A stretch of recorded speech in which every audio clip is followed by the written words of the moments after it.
Hi, and welcome to Forged by Geeks. Today I'm going to be walking you through how to play Dwarven Smithy. This game's just going up on Kickstarter right now, so I hope you'll give it a look-see, and if you like what you see here and are interested in more about it, we also have a session video up as well as a review video. You can check those out. The links to them are in the description below, along with the link to the Kickstarter. This is a Euro card game that's all about mining and crafting and assembling stuff. It's competitive, but not aggressively so, and it's for 2 to 4 players. Dwarven Smithy is a lot about these guild cards you see here. As you go through, you're going to be crafting items from these legendary king's items to just some general things that you want to be able to sell for the gold value in the corner, or tools that will give you discounts on crafting stuff, or apprentices that will help make you extra money or give you other advantages as you play through the game. And to make those, you're going to need to go through these mining cards, which are covered in some really impressive art for mithril, various gemstones, silver, iron, and some elemental rocks. And you'll need to collect these and either sell them to other players or to the marketplace for a certain amount of gold, or buy them from other players, or sometimes from the warehouse up here. The game is relatively simple at its core facing. It's really easy to pick up and learn. We've taught a couple of people already how to play this in just minutes at the table. It's great. But it has a depth to it that's just absolutely fantastic. Okay, so how do you set up this game? Well, it's really easy to set up overall. If they hit a stretch goal on the Kickstarter, everybody will get this wonderful little board you see here, probably a bit higher quality than the one you see here, but it's a really solid and useful component. I really hope they get that.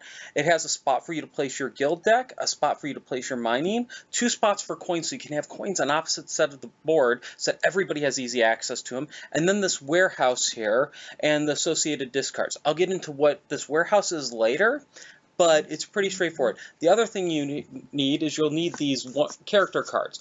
All of them come with a unique piece of Dwarven art that you get to choose from. Now, you'll see a lot of icons around the card. Don't worry too much about those.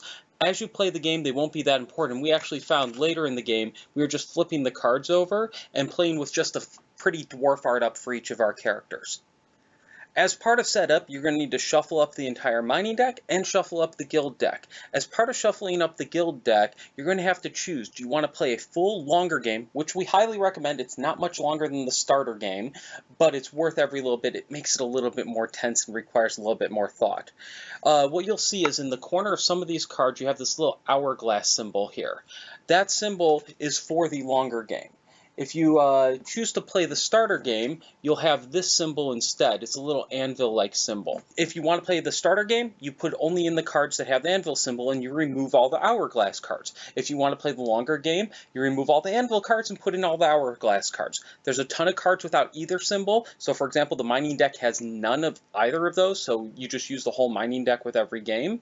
But for the guild deck, you want to pick and choose. The main difference that we noticed was the king's items require 4 items each instead of 3 to craft, so your most valuable cards are a lot harder to craft.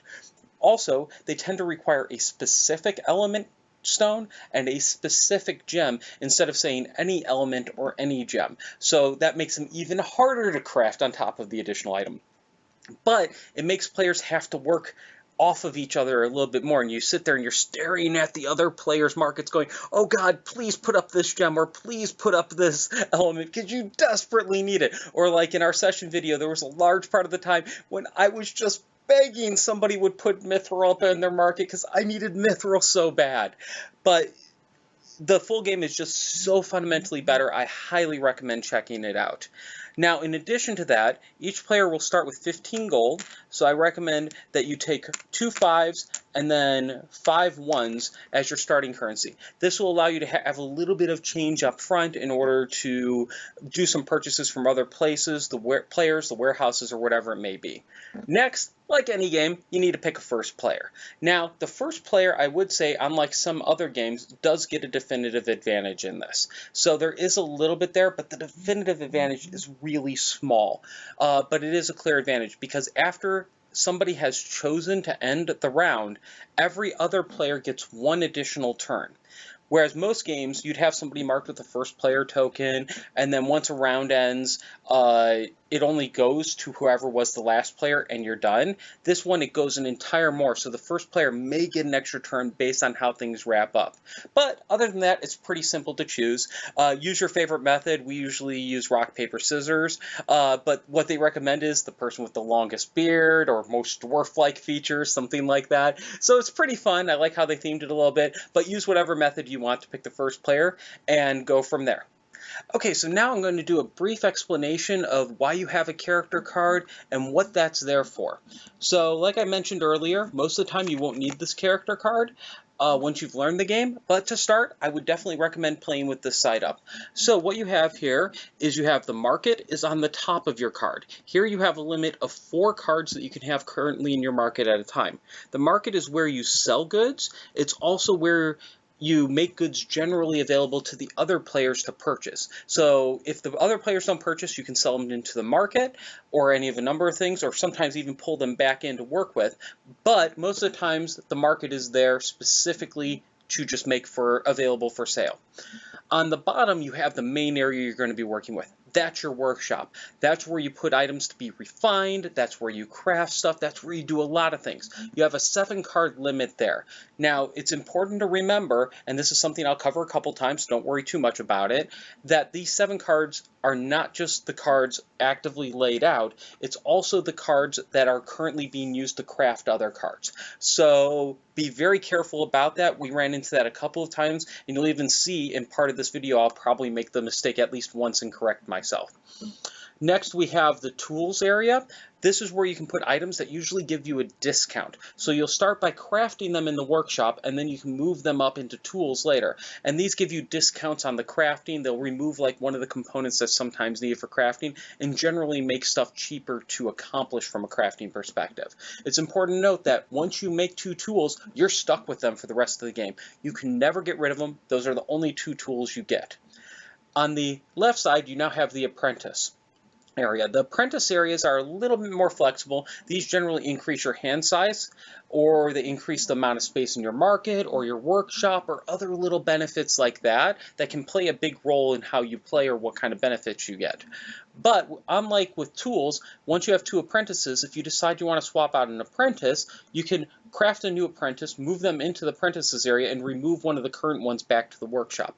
But note, if you do move an apprentice back to the workshop and you're like, no, I actually need that apprentice after all, you have to recraft them. So it's a hard decision to do. So now we're going to talk about how you play mining cards. They're a large part of the game. You'll have usually about 3 to 4 times as many mining cards as you have guild cards as you play through the game. But it's going to vary based on game and based on player. There are 2 ways you can play mining cards. The first and most common way you're going to play a mining card is you're going to play it into your workshop. When you do, you'll want to play it with the unrefined text at the top. This is because it takes a round to actually refine them and turn them into something that's usable for crafting. The alternative is that you can play a mining card into the market. If you do, you play it into the market tapped. What this basically means is just you can't sell it this turn. It's to remind you that if you already had a mining card up in the market, this one you might be able to sell and get some money out of. This one, you know you can't. Now, anytime during your turn, you can move them back and forth. So I can take this mithril, move it back down into my workshop, and then go, oh wait, no, I really wanted to sell it, or I need space in my workshop. It goes back up there. But you have to be careful with that as well. Because take, for example, let's say I have this ruby here. And I could have sold it, but then I'm like, no, I might want to work with this. I move it down into my workshop. Now I want to move it back into the market. It goes back in tapped. So even though it was ready to sell before, it's now no longer ready to sell. Now some game groups will probably be like, oh fine, no problem, it was up there before, go ahead and sell it. But if you're strictly following the rules, this is how it's going to work. Now, there are 3 types of mining cards available in the game. You have the minerals, of which there are 4. You have mithril, iron, silver, and gold. These all come in the unrefined state unless you have an apprentice that helps you come in refined state, which is kind of awesome. And they're worth varying values and have varying points of rarity. The gems are a lot rarer than the minerals. These are used mostly to craft really valuable items like the various king's items, which you'll be hearing about in a moment. And then you have the elements. There are 4 different types of elements. These all, if you notice, do not have an on-refined state. When they come into play, whether you put them into your workshop or into your market, they do come in already what you might call refined.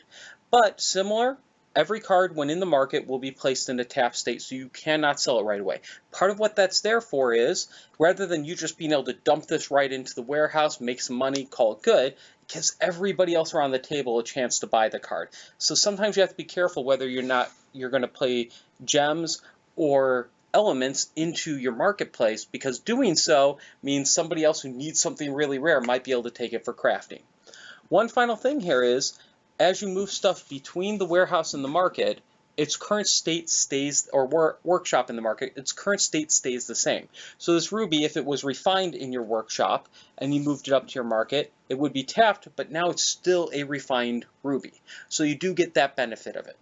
Okay, so now I'm going to talk a little bit about guild cards. Guild cards are stuff you usually try to craft up. Now, when you look at a guild card, you'll notice in the upper left corner, you have the materials that are needed in order to accomplish it. So in this case, I need a gold and I need a silver brick in order to build this apprentice. So let's say I decided to play that guild card in my workshop. It would become available in the workshop for me to craft. Now, if I had already had a gold and a silver available and fully refined in my market, I could stack those, and then I can take this apprentice, put him on top, and that is how I start a crafting. That means I'm trying to complete this apprentice and finalize him. It takes a round to do that, and on your nice little card that they provided that gives you what you can do, you'll see near the top you have refine, then you have complete items.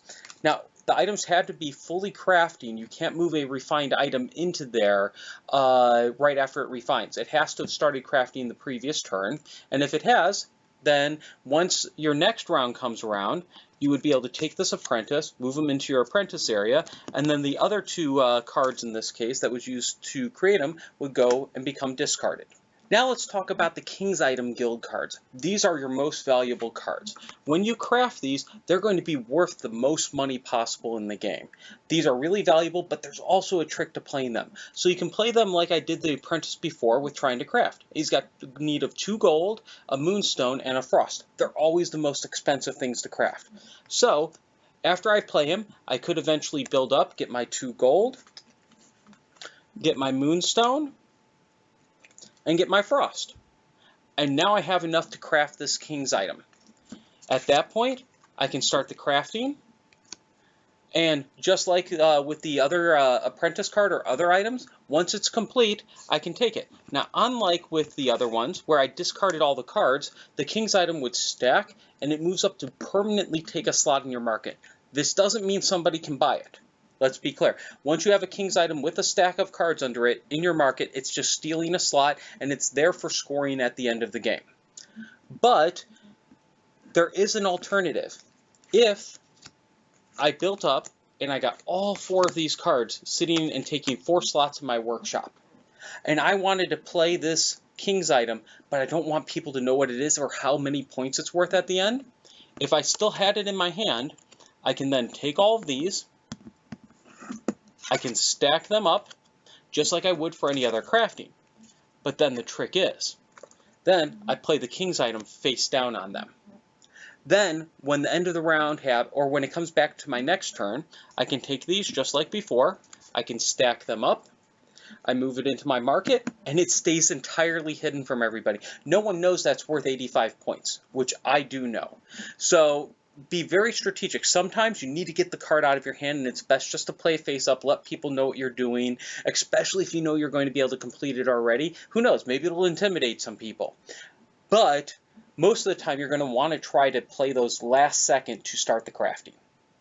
Now, what's another way you can make money? The King's item is definitely one way, but I actually, if you watch the session video, basically won the game by only crafting 1 King's item fairly late in the game. It is possible, though I will say it might be a little bit more challenging, but you have to make gold other ways. So one of the things is a lot of crafting items, including this tool here, which you could use to reduce gem costs on weapons and shields, you can also sell for 20 gold. So let's say I had started this last round and it completes now. I can take this, I can discard the guild card, When it's done, discard the 3 resources and take 20 gold instead of moving it into my tools place. In addition, there's a ton of other guild cards that are items that are just there to make you money. So now I'm going to cover some buying and selling aspects of the game. So one of the things you've got to do across the game is you've got to buy resources and sell them either from other players or from the warehouse up on the board. So if you have items that are untapped in your marketplace, you can just sell them anytime during your turn. So for example, let's say I want to sell this iron. I would gain the octagon icon, which is kind of a gold symbol, 1 gold for selling this refined iron. At that point, I just move it into the warehouse and it becomes available to other players through the warehouse, and I would take the 1 gold. Likewise, I have this on refined silver. Even though it's not refined, the marketplace will pay something, so I can sell that also for 1 gold. And I just get the gold. Now, let's say I wanted to sell this mithril. It's worth a lot more. It's already refined, it's worth 4 gold. But I just finished refining it this turn. I'll move it into my market, I tilt it, and now I can't sell it this turn, but next round I will be able to do so unless somebody buys it from me ahead of time. Now, if somebody wants to buy it from me during their turn, they would have to pay the 6, which is the cost to buy it from me. So actually, if somebody else buys it from me, I get more money. Whereas if I end up selling it on a following turn, I would get 4 gold. But now let's say I'm sitting here and I go, I really need this gold card from the market. I really need that to craft something that's in my hand. Well, I'm looking at it. Its cost is 4. Now, that cost is going to be 4 on the gold. You always put the name of the card up front, regardless of what it is. Now, let's say I go, I want this gold card. It costs 4. But wait, it also costs an additional 1 per card on top of it because you have to pay somebody to go digging in through the warehouse to buy it. So in this case, it's 4, 5, 6, 7. So I pay 7 back to the market, and now I can pull out this gold card. Now, buying this gold card from the market immediately turns it into unrefined state in my hand. I only have this in my hand. Now, if I wanted to play it and start using it, I'd have to play it, even though I paid the full price, in an unrefined state, either into my warehouse or tapped into my market. Now, there is a catch to this. Let's say this gold card instead had been in somebody else's marketplace sitting over here, and it was in a refined state. I could pay that person the 4 gold, and at this point, it immediately is taken into either my own market or my warehouse in the state it was in. Whether it was refined or unrefined, it immediately goes there, doesn't take a card slot in my hand, and I get it in its current state. So buying from other players is usually the best option if you can pull it. An exception to that would be any of the elemental cards. Since there isn't a concept of refined or unrefined, if you happen to buy one of those from the market, it comes into your hand, but you can immediately place it back down in full state and use it right away if you want. At the end of everybody's turn, they have to be careful. One of the key things you want to do is untap your cards. If you watch our session video, you'll see every now and then I reach around and untap other people's cards, and sometimes people just forget, including myself, to untap cards. It's important to do so first as you end your turn, because that reminds you, when it comes back to your next turn, these cards are now available for sale by you. The next thing you need to do is draw up 4 cards. Now, there's actually a little bit of strategy around this. So let's say in my hand, I'm sitting here and I have the tongs, of which I need a mithril, a gold, and an iron in order to craft. Well, maybe I already had the gold and the mithril sitting in the market. So what I might prioritize doing is going, I really want these tongs, so I still need an iron. Well, maybe I don't want to try to buy it out of there. So what I can do is I can go, let's draw a mining card. Oh, I got a gold. That's not what I need. Let's draw another mining card. Oh, I got an element. That's not what I need. Let's draw another mining card. Oh, another mithril. And let's draw another one, a ruby. Ah, crap. So either next round I'm probably going to have to buy it out of the warehouse, or I'm going to have to pick on another player to do it. But now let's say I had actually gotten the iron card out of there. And let's say that was actually my first draw. So let me rewind a little bit here. And let's say, okay, first card draw. I get the iron. Well, I can craft the tongs in my hand. I've got nothing else in my hand. I don't even know what I'm going to need resources-wise to craft. Maybe I want to give myself a couple options. So now I draw a guild card, and I see I'm going to need a mithril or an element in order to craft this smelter. Not bad, but elements are rare. I do have an element though, so maybe I'd want to start going for mining cards to try to get a mithril. Or I can draw another one to give myself more options. Oh, I got a king's item. Lots of stuff there to help me craft.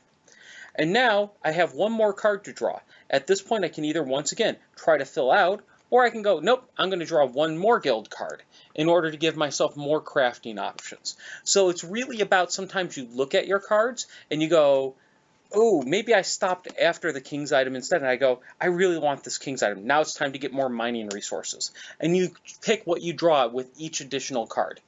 So how do you win at Dwarven Smithy? Well, there's two ways to win. At the end of the game, you do scorekeeping. How that works is the first thing you do is you clear out all of the items out of your workshop. They're gone. You clear out all apprentices and tools. They're gone. Now you've got any king's items you've got up here, and maybe you have a couple of additional items up in your marketplace that are worth something. What you start by doing is on the back of the turn order card, you have the end game scoring card. Now you discard, or now you sell any resources in your market. So any resources you had up here are now, you just sell. So in this case, I'd get 1 for the iron, 3 for the gold, and it would go away. So I would make a total of 4 gold back from selling those. Next on the list, you reveal all king's items. Now, it's important to do this in order. So have the players take turns to make sure you verify that no one's cheating or anything like that. And I look here and I go, that's worth 85. But it's also, make sure I've got the gold, the moonstone, and the frost as required. These now get discarded. Once all players have revealed all of their king's items before cashing them out, you'll notice that the king's items have a symbol in the lower corner. These symbols are either a weapon, an armor, or a shield. And those king's items, well, let me find a weapon for you quick. There we go. All have a different value. Now, by dumb luck, I got 3 with 85 here, so I apologize for that. But these items, you need to compare across all of the players. So whoever has the most valuable shield will get a bonus 25 gold. The other players will not. Whoever has the most valuable armor will get a bonus 25 gold. The other players will not. Now let's say somebody else had a weapon worth 99. They would get 25 gold. Not me. Then, once you have all of that, you total up this amount, you total up your remaining gold here, and once you've totaled up the gold on the king's items plus this gold, that's your final tally. You compare your gold amount, and whoever has the most money wins. If there's a tie, you both win. But that's pretty much the goal of the game. You want to get the most gold. After all, you're dwarves. What else would you want? Okay, so now what I'm going to do is I'm going to show you a sample turn. This is a fairly complicated turn. Most of your turns in the game won't be quite like this, but this will give you a good idea of kind of bringing everything you've seen so far in this tutorial together into one video. So to start, one of the first things you do on the rules card that's presented to the players is you refine all your resources. So in this case, I have an unrefined gold and an unrefined iron. So what I do is I start by turning those around so that the actual name of the card is right side up. So now I have a refined gold and a refined iron. The next thing I do is I complete all guild cards. In this case, I have a gilded sword that needs any kind of element and a gold in order to complete the card. I have last turn, if this was a real game, I had placed a gold and a lightning under it and started crafting it. Since those are done, what I do is I take it, I take the card which is worth 46 gold, and I acquire myself 46 additional gold. In this case, I'll take 50, and I will put 4 back into the bank. Next, I discard that card as part of taking that, and then I have the various resources that were left under it, and I take those, and I discard those into the mining discard. Next on the list, I can now play cards, move swap, and a bunch of other stuff. Well, in my hand, I happen to have this wonderful king's item. As you can see, it needs a silver, an iron, a emerald, and a, what's it called? a Thunder in order to be able to complete this card. Now, I don't want people to know I have this, so I need to get all 4 of those down here in order to progress. I already have the iron refined right here, so I'm good to go as far as the iron is concerned. But I still need that silver, that emerald, and that thunder card. So I already had silver sitting in my market. I could have sold it, or somebody could have bought it from me, but instead what I'm going to do is I'm going to use a move action. I'm going to take this silver and I'm going to move it down and place it on there, signifying that I'm planning to use that as part of a joint crafting. Next, I'm now looking at having already 5 cards down here. That's not quite enough for what I need. I see over on another player, they've got an emerald already refined sitting in their marketplace. So what I do is I take 20 of my gold and I pay that to that person. If you look in the upper left corner, you see in the gray square, you've got a 20 cost. Since it was already refined, it would cost me 20. If it had been still unrefined in their market, I could have paid 10, but then I would have had to wait around to refine it. So now that I've bought that, I can put it either directly into my market, or I can put it directly into my workshop. In this case, I wanted it in the workshop. So now I've got 6 things. I'm still missing the thunder, which I need in order to make my king's item. So now I notice over here in the warehouse, there's a thunder card. I'm like, yay, I've got it. I can do this. Downside is it's 16 for the cost to buy it, plus 1 for each card on top of it. So that's 17, 18, 19, 20. So I take 20. Since that's up here, I pay it into the bank, and I can acquire that card. Now I can put that down into my workshop. Unfortunately, now I'm at the max 7 card limit, which isn't quite good enough for what I need to do. I need to get rid of one of those cards. So what I'm going to do here is, since I don't need this gold or mithril, I can move those up into my market and they go in tapped. The reason for this is I don't want to, I need it as a reminder so I don't accidentally sell them. I'm also looking at my sapphire and going, look, I really don't need this sapphire, so I'm going to just sell that quick. Now I move it here, I sell it. Now when you sell it, you put it at its max value up. But I only get the 4 gold for selling it. So let me acquire that quick. 2, 3, 4. Now it's important that I sold that after I bought the other card, because otherwise I would have had to pay 1 extra for that card, because this would have also been sitting on top. So now my market's down to just 4 cards in it, and I've only got 5 sitting in my workshop. So I'm really good shape right there. Now I want to craft this thundercloud. Because I already have all materials available for crafting, I can place that face down over the pile. And now no one knows what I'm crafting. They know I've got a king's item. They know it's really valuable. But it could be between the 70 and 99 value that these cards come with if you play the full game. So that's keeping it a little secret, and people don't quite know what they're competing with. They see my public gold, but they don't see what that card is worth down there. Now, I could have chosen well ahead to have played it face up while not crafting and everybody could see it, but in this case, I'm able to keep it hidden. Next, I've got this guild card I really didn't like. It's just an item, it's a breastplate. I could make a little bit of money off of it, but I didn't really want to hassle with it, so I put it in my market last turn. Now, no one bought it for the 3 that it was available for, so I'm just like, I'm just going to get rid of it. At that point, I can just discard it directly into the discard pile. No, I get nothing for it, other than I open up another slot in my market. Now I have a few cards I can play. So, oh, this should have refined last turn as well. I missed it. Sometimes you're going to do that. Try to catch it. Sometimes your other players will help you. Sometimes they won't. Now, this I really don't have a use for. Now that it's refined, I'm also going to move that up into my market. So now I've got 3 cards up there. Now, because this is going to complete next turn, I don't want more than 3 up here. Because if I do, then I'm going to have to move one of them back down into my workshop anyways to swap out with that. Next, I'm just going to put a couple things up here. So I've got an unrefined ruby, an unrefined iron, and an unrefined gold. Now at that point I go, oh shoot, I've got 8 cards. I can't actually put down all of those. So maybe this gold, instead of putting in there, I just place unrefined in my workshop. Now you might sit there and go, why would you do that? I just said 4 cards. I'm going to have to swap out. At least I was able to get rid of the cards out of my hand and be able to put myself into position to what I actually want to accomplish in the future and be able to draw more cards.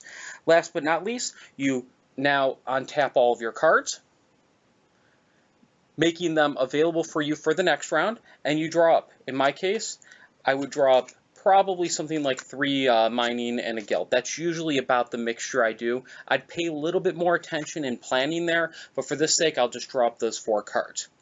Now, when my next turn would come around, I would start once again by refining the couple of cards in there, and now I would complete this King's item. You'll notice a very distinct difference here. Here, I stack the cards. This is in part so that other players can verify that I actually had what I needed to craft it at the end of the game. Now, like I said, you have to complete the item before you deal with the marketplace. So now I'm going to go and take this gold and do a swap it down into the workshop to place this up here. Now note also, King's items move into your marketplace. That doesn't mean other people can buy them because, well, they can't see it. Even if they could see it, that doesn't mean they can buy them. The important thing, though, is it steals one of your slots. So as the game progresses, you've really got to be careful with that, because one of the ways you can win is to get 4 King's items up here. If you manage to get 4 up there, great. But note how difficult that's going to be. You're going to have less and less capability to actually move stuff into the market the more King's items you complete. Well, that's it for our how to play video for Dwarven Smithy. If you'd like to check it out, you can check out in the description, which is that place between here and the comments that no one ever reads, and you can find a link in there directly to the Kickstarter to check it out. We also have a link to a full session video if you want to learn more how to play the game. Me, Nicole, and one of our friends, Jeremy, all sat down, played a great game of this. We had a couple little errors, but we'll clarify those if people happen to catch on.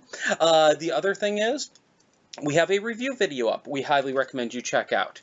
And if you like any of this, please go up to our Kickstarter, help back them. Like I said before, we saw this at Gen Con 2016. We're really impressed with it. It's another indie creator. Mike is an amazing guy. He's very responsive, so if you have any questions, you can ask him as well. And while normally I don't like competitive games much, this one I really like, and I would highly recommend you consider it. Thank you very much.